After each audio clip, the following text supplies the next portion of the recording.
Plus d'une centaine de jeunes filles étaient réunies ce samedi 14 octobre 2023 par l'ONG Femmes Main dans la Main pour le Développement Intégral FMDI en collaboration avec les cadres de concertation de la jeune fille. Motif, la célébration de la Journée internationale de la jeune fille commémorée le 11 octobre de chaque année. Dans son speaker, la présidente du cadre de concertation de la jeune fille, Félicia Katoumou, est intervenue sur la dignité, les droits et la participation de la jeune fille au processus électoral, surtout en se préservant et en dénonçant tout acte lié aux violences sexuelles et celles basées sur les genres. Et aujourd'hui, nous sommes contentes de parler de la dignité de la jeune fille. Nous sommes contentes de parler des droits de la jeune fille. Nous sommes contentes aujourd'hui de parler aussi de la participation de la jeune fille dans tout ce qui est activité et tout ce qui est instance de prise de parole dans notre pays. Vive la jeunesse féminine du Kasaï central. Vive la Journée internationale de la jeune fille. Je vous remercie. Merci.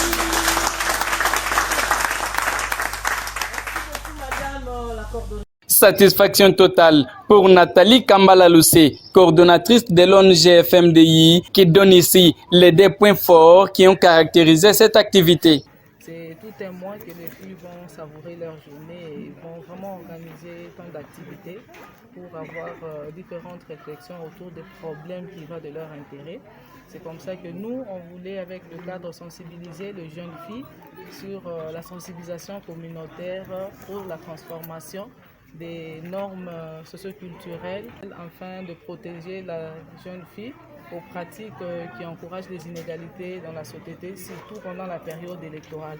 Voilà pourquoi aujourd'hui il y a eu de grandes réflexions autour de normes socioculturelles qui sont déjà identifiées dans les 10 portant interdiction de coutumes avilissantes. Il y a vraiment des normes qui touchent directement à la femme et à la jeune fille.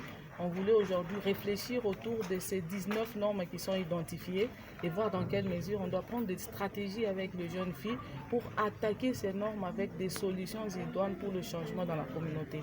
Et deuxièmement, nous avons parlé aussi de violence pendant la période électorale, donc la période de la campagne ainsi que le jour du scrutin.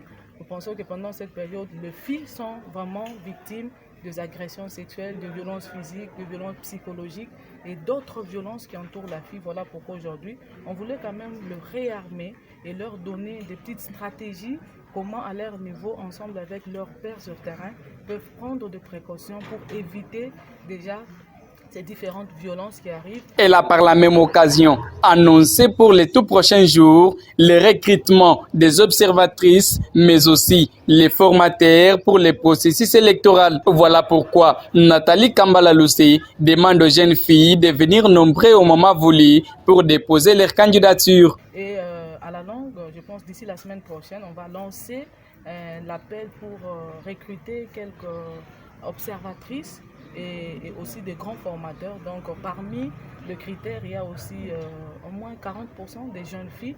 Donc je voulais à travers vos micros sensibiliser les jeunes filles de venir déposer leur candidature parce que nous voulons quand même observer, parce que la plupart de cette génération seront devant le scrutin pour la première fois.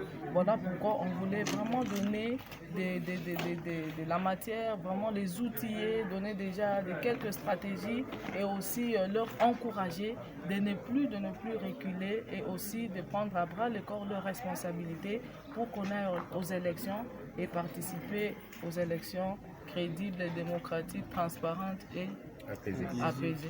Il s'y est de signaler que plusieurs activités seront organisées jusqu'à la fin du mois en cours à l'intention des jeunes filles de la province du Kasaï central.